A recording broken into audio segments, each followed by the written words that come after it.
Bonjour à tous. Allez, quel est du coup le message pour toi pour la semaine prochaine dans la relation que tu vis avec ton autre?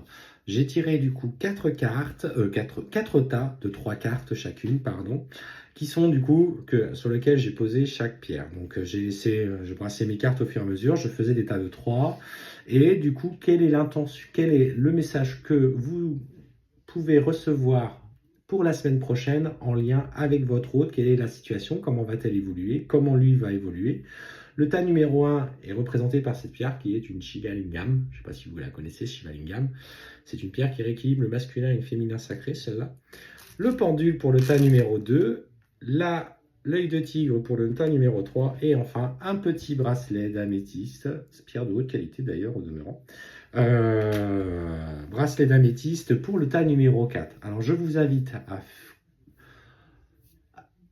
à faire taire votre mental en pratiquant de la cohérence cardiaque. Vous avez l'habitude, ce n'est pas la première fois que je fais ce tirage-là, et on y va. Prenez le temps du coup d'écouter ce qui, soit par le chiffre, soit par la pierre, ou qu'est-ce qui vous appelle.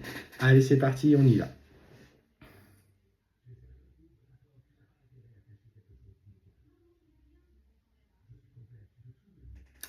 Allez, le tas numéro 1 pour commencer, c'est parti. Et là, alors c'était sorti comme ça, on te parle clairement que ton autre est en train de se poser des questions. En fait, il est guidé. Pour le coup, il est guidé dans les choix qu'il fait par cette lumière, en tout cas cette énergie supérieure, que justement cette personne agit de la mauvaise des façons, et on me dit qu'il écoute finalement ce qu'il y a au fond de lui, et il commence à se poser des questions quant à des comportements ou des choses qu'elle a dit.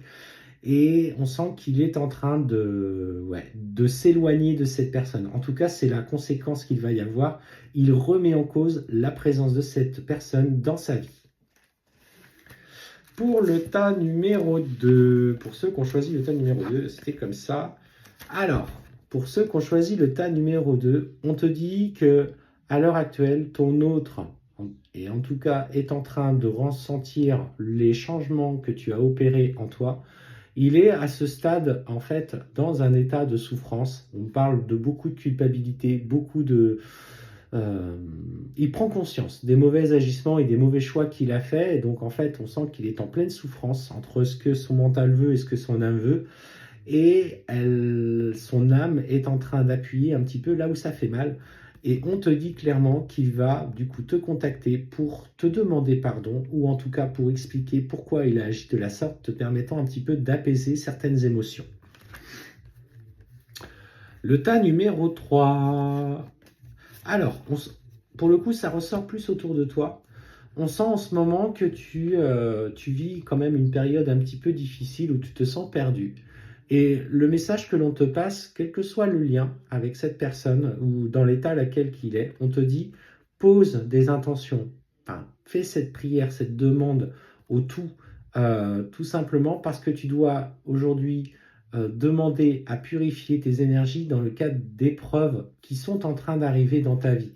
En fait, c'est par le travail que tu as mis en place, il y a des vagues d'épreuves qui sont en train d'arriver pour justement nettoyer encore et toujours. Et ce cycle est très éprouvant, très difficile émotionnellement, je sais, on l'a vécu de notre côté. Donc on te demande justement de faire des demandes pour qu'on puisse t'assister, te guider dans tes énergies, pour te donner la force à continuer à dépasser ces épreuves. Là, il faut que tu remettes un bon coup de colis. Et le tas numéro 4, alors, clairement, ce que je vois pour toi, là c'est plus toi, hein, aussi, on sent actuellement une vraie lutte intérieure. Tu te sens profondément perdu. Tu remets tout en cause parce que la distance te fait mal, le fait qu'il te rejette te fait mal, le fait qu'il ne veuille pas te répondre te fait mal. Et en fait, profondément, en fait, on voit le sacrifice, tu vois, qui ressort pour toi.